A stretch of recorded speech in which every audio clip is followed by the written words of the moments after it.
Hello, everyone. Welcome to Steve Rosenfield's stand up comedy workshop show, the online edition. We got about a half-hour show for you tonight. Wonderful comedians, one of whom made their stand-up comedy debut at Gotham just on Fridays. We're so excited about the show. What you're going to watch, though, these stand-up comics have all trained in a workshop conducted by the award-winning comedy director, the founder of the American Comedy Institute, and the author of the book Mastering Stand-Up, Steve Rosenfield. Our alumni have gone on to perform on The Tonight Show, The Late Show, Saturday Night Live, Conan O'Brien, Gotham Comedy Live. They perform in clubs all over the world and all over New York City, the best clubs in New York. And now you are a stand-up comedy club owner yourselves. Since you are watching this in your home, we will bring the comedy to you. You must supply the 2-drink minimum that is very much in effect. Also, please grab this link, share it with your friends. We just have a few comics to perform tonight, and you're not going to want to miss them. They are so good. And I'm going to be your host. My name is Michaela. I had a very interesting day. It was a good day. I went to an estate sale in this beautiful New York City. I got to see a whole brownstone in Washington Square Park, very close to it. It was beautiful. And I started looking around at all of these old women's belongings and realizing I had many of the same belongings. Her bookshelf looked like my bookshelf. And I kind of started dreaming of the life that I could have in the future. I like to have space. I would love a house that big for all of my dead cat skeletons, which she had some of those too. So I kind of know what's in my future now from that estate sale. Also feeling kind of cute. I just got a new haircut, which I gave myself. I asked myself, what's the hottest version of Rosie O'Donnell you can be? And this is what I came out with. So feeling pretty good. Feeling good. I have been on social media quite a bit lately, as we all are. That's the new age here. I like Instagram, I like Twitter, and Facebook. I could take or leave, but I still have it for the MILFs. Hear me out. The MILFs are on Facebook, you guys. That's where they hang out, okay? And I'm a fan. I'm a fan. I can be a little insecure about the way I look on Instagram, but if my mom posts a picture of me on her Facebook, all of her friends are like, Tina, she's gorgeous. Oh my God, she's exquisite. She's so pretty. And then we get some comments like, she's pretty enough to be on Fox News. I'm like, okay, closing the computer. And we're done with Facebook for today. Oh gosh. My dad visited me recently, actually, and he's a real Italian guy. Yes, my dad is so Italian. How Italian is he? I'll tell you. He believes meatball subs to regulate his digestive system. That's some old Italian knowledge right there. If you have an upset stomach, you consume a meatball sub. This is straight from my father. And I trust him. I love him very much. Actually, I did spend a great amount of time with my parents in the beginning of the pandemic in their 55 and over community. Yes, for 6 months, I lived in a 55 and over community. And it was scary because I knew I was the only fertile woman in at least a mile. And if this became a situation where we had to repopulate the earth, there was going to be a line of old men knocking down my parents' door. So I had to establish the rules of the competition I was sure would follow. It would be Hunger Games style. First, there would be active driver's licenses required to enter. Active. Then we would have a jitterbug competition so I could determine their style, their flair, and their endurance. And then bocce ball to the death. I would procreate with the lone victor. And by procreate, and yes, his name would probably be Victor, we would be going to a socially distanced dinner at Boston Market. That's what you win. Thankfully for those men, I am back in New York City now where I belong. And I do absolutely love it here. And that woman's house today really showed me how many rich, crazy people do live here. It was an incredible house, but there are also houses up here that we call Billionaires Row. They say that New York is becoming a playground for the rich. I can't help but agree. But they're not alone on the playground, okay? We are there supervising. Everyone else is an exhausted caretaker sitting on the bench eating dry Cheerios out of a Ziploc bag, just making sure they don't fall out of their residential skyscrapers. God forbid. They're just going up and down on the I don't know if you call it a teeter totter or a seesaw, but they call it the stock market. Ooh, they love that. They love to play on that. And they want you to watch them too. They're like, oh, over here, watch me climb Maslow's hierarchy of needs. On past success, I'm on my way to self actualization. Oh, it's tough to watch them, but it's okay. I love New York enough to do it. The pandemic was a very interesting time here. And, I was masking up. I masked up. I did hand sanitizer a lot. I didn't go see anyone. I was alone all the time, but you could still catch me rifling through street garbage. Okay. That was not because germs are not on street garbage. That's just treasure. That is only treasure. And now I'm a New York City tour guide. I love it very much. Some unknown New York facts for you in case you didn't know. So we got Broadway and we have Fifth Avenue. And a lot of people think Broadway is the separator, but it is actually Fifth Avenue. That's the difference between the gays and the straight people. They separate on Fifth. West of Fifth, that's gay. That's gay. And usually if we were in Gotham Comedy Club, I'd say, so we're all gay here tonight because we are west of Fifth Avenue, but it doesn't usually happen. I have been trying to meditate more as well, just giving it a shot. I have a lot of anxiety and I always listen to these guided meditations, but I can't listen to it when a man is talking. Oh no, it's not, it's the opposite of relaxing. You get those in your ears, you're trying to calm down, and you just hear a guy go, just try and relax. I'm like, don't you dare tell me to relax. How dare you? It doesn't work at all. I have to tell you real quick about my Aunt Loretta. She lives in New Jersey. I really hope she doesn't watch these YouTube videos. I hope she does after my set, of course, because I do talk about her and her wife quite a bit. They are wonderful. They have been married for a really long time. They are gay and they give me great advice. I'm also gay. But they came out like in the 1980s. So their advice is just a little bit not exactly what I'm looking for in this day and age. I'll ask them, hey, how do I impress this girl? I want her to know I like her. And they're like, okay, McKay, here's what you're going to want to do. Step number 1, and take it from us, marry a man, wait 10 to 12 years. Wait it out, okay? A decade at least. You got to put in the work. Then at your weekly all girls poker game, going up to your friend Debbie, just give her a passionate but clumsy kiss on the side of the cheek. Wait 10 to 12 more years. It never happened. Okay, wait it out. Then at your goddaughter's communion, go on up to Debbie, kiss her full on the mouth, tell her you would die for her, live happily ever after. In secrecy, tell no one, never tell anyone what you have done. Do you understand? Yes, I do. Thank you very much. That's their advice. And that's all for me. Thank you all so much. I cannot wait to bring your first comedian to the screen. She is so funny. She's performing all the way from the greatest state in the world. It's New Jersey. Please give it up virtually for the very funny Megan Sweet. All right. Am I in the middle here? Because I'm an only child and a Leo, so I like to be the center of attention. So growing up as an only child was lonely. I really always wanted a brother or sister. But on the bright side, at a younger age, I learned to play with myself. That comes in handy.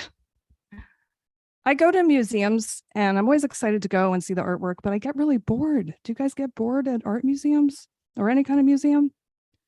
I want to leave in like 30 minutes until I was in Reykjavik, Iceland, and I found the Penis Museum. That one did not bore me. It's actually called the Icelandic Phallological Museum, but that's a mouthful.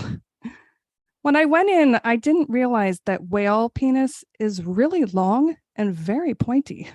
Next time I should probably bring those protective goggles or something. And then after staring at that for just a little bit, I found the plaster castings of the entire Icelandic handball team.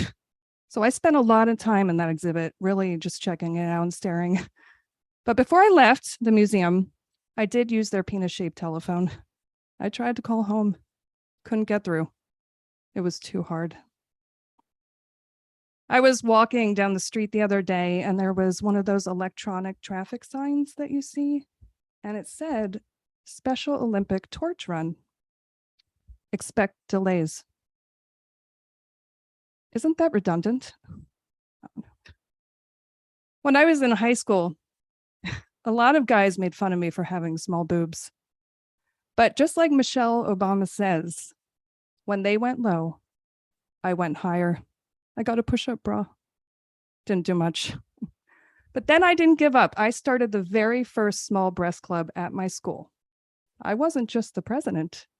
I was the only member. And I had t-shirts made with great sayings like, "Stop staring at my eyes. The magic is down here." They were great t-shirts. Too bad no one ever read them. My husband and I were stopped at a red light and this guy walked by and winked at me. I told my husband to make him jealous and he said, "Megan, I see that guy all the time. He only has one eye.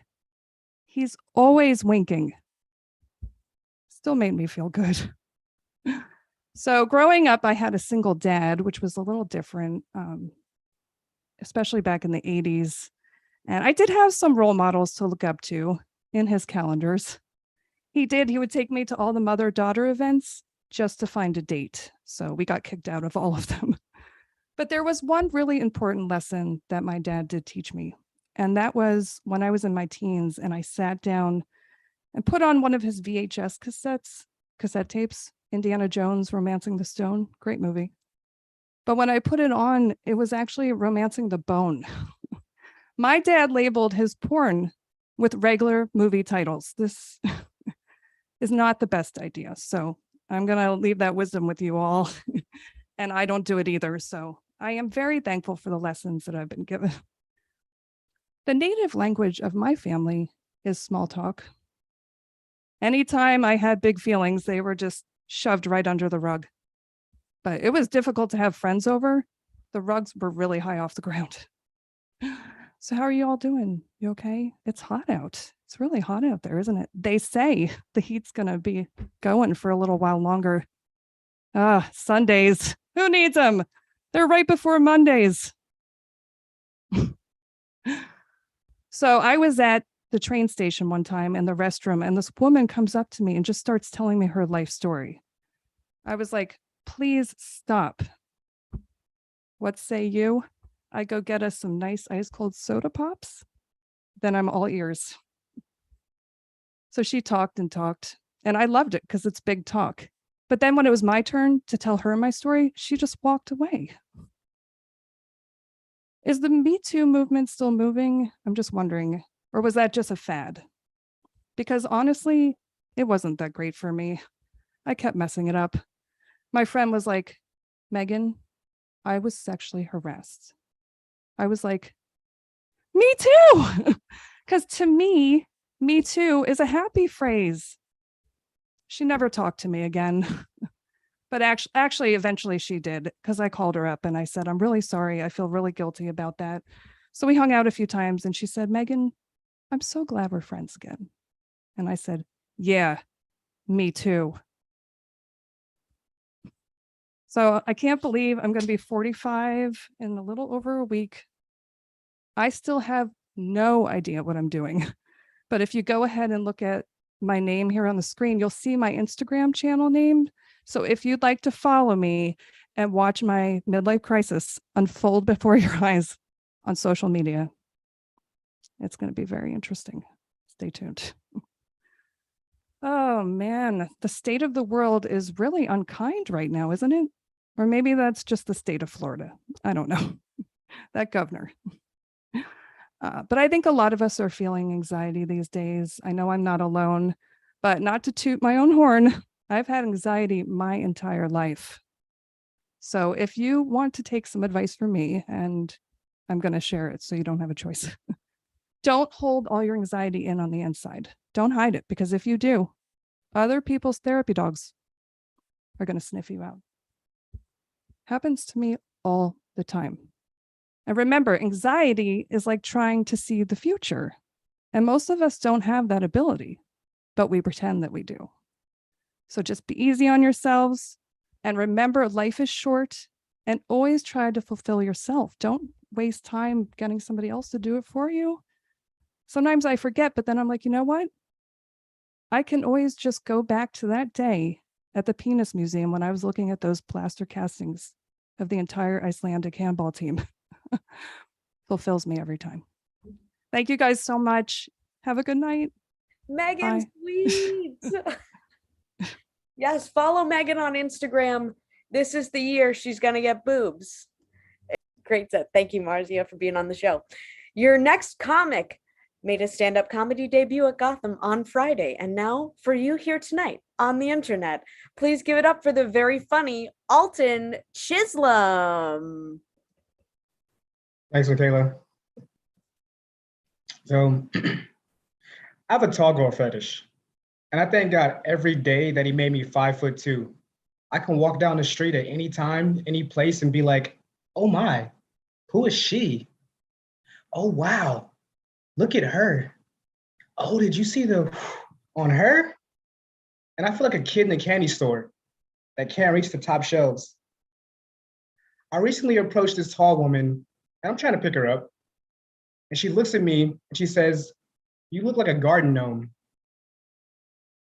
And I'm like, yes. She thinks I'm cute and I'll look good on her lawn. I read somewhere that it takes 10,000 hours to be an expert. That means I am now an expert in fucked up relationships. It started with my first girlfriend in high school. I don't want to use her name, so I'll call her Ariana Hitler. She was on all the girls' sports teams. She made a big deal about what a great athlete she was, which kind of emasculated me.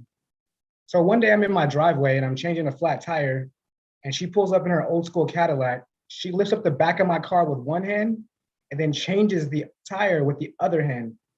She looks at me, she says, I better see that sweet little ass of yours tonight, bitch. She saw my sweet little ass that night. My college girlfriend made me feel stupid. I don't want to use her name, so I'll call her Jessica Stalin. She would always try to explain to me the scientific stuff, and I would never understand anything she was saying. And when she was done torturing me, she'd be like, dance for me, clown. And I'd start dancing. The last girl, she made me question my sexuality. I don't want to use her name either, so I'll call her Donna Trump. After we would have sex, she would always call me gay. And I'm like, how? We just had sex. Like, how can I possibly be gay? So I called one of my friends and I asked him, like, hey man, am I gay? He's like, bro, why are you asking me this? Well, all of my friends are hot women. I love to dance. And I say, yes, queen, all the time. And he says, well, that does sound kind of sus. I don't think I'm gay though. I mean, I do love Lady Gaga. I do love to go to musicals. And after sex, I do love to cuddle. I might be gay.